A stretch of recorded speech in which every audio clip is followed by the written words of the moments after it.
Hello and welcome to Maths with Jacob. This lesson will focus on algebraic fractions. In this video, we will be adding and subtracting algebraic fractions.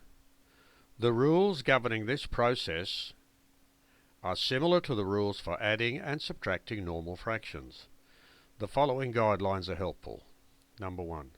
Where required, find a common denominator for each fraction. Number 2, add or subtract the numerators. Number 3, simplify the algebraic fraction if possible. Let's have a look at some examples. Simplify each of the following algebraic fractions. Number 1, m over 7 plus 2m over 7. Since the denominators are the same, we just add the numerators. So each of the denominators is 7. When that is the case, it's the same for normal fractions. Just add the numerators and put them over the denominator. So m plus 2m is 3m and the denominator is 7. So the answer is 3m over 7. Number 2. 7w over 8 minus w over 8. The denominators are the same. Since we have a subtraction sign here, we subtract the numerators. 7w minus 1w, that's a 1 there, is 6w. So that's 6w over 8. Now it says here simplify the algebraic fraction if possible. So if we divide the numerator and the denominator by 2, we have 3w over 4, and that has been simplified. Number 3, m over 2 plus m over 3. You'll notice here that the denominators are different. So we have to go through a process to make them the same. To find the common denominator, we must find the LCM of 2 and 3. That is the lowest common multiple of 2 and 3. What that means, the lowest number that 2 and 3 will divide into. We've done that in previous videos. So it's obvious that the LCM of 2 and 3 is 6. So 6 is the lowest number that 2 and 3 will divide into evenly.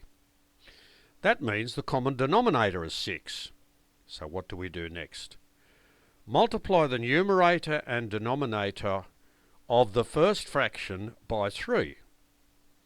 Because if we do that, 3 2s are 6. That gives us a denominator of 6. And the second fraction by 2. So we multiply the numerator and denominator of the second fraction by 2, because 2 3s are 6. So, if we multiply this first fraction, that is the numerator and the denominator by 3, we get 3m over 6. And that's exactly the same value as that. If we multiply this fraction by 2, we get 2m over 6. And look what's happened. Each of the denominators is the same. All we do now is add the numerators, so that gives us 5m over 6. And the last example, number 4, we have 3 fractions here. There's a plus sign and a minus sign. The LCM of 2, 3 and 4 is 12, so that's the lowest number that they all divide into, so that's going to be the common denominator. So, multiply the numerator and denominator of each fraction by whatever number gives a denominator of 12 for each fraction. So, if we want a denominator of 12 here, we multiply top and bottom by 6, because 6 2s are 12. If we want a denominator of 12 here, we multiply top and bottom by 4, because 4 3s are 12. And if we want a denominator of 12 here, we multiply top and bottom by 3, because 3 4s are 12. So those 3 fractions then become those 3 fractions. And look, they all have a denominator of 12. So 6k plus 4k is 10k. 10k take away 3k is 7k. And there's our answer. So this video has given us a good introduction showing us how to add and subtract algebraic fractions, and the secret is to go through a process where we find a common denominator.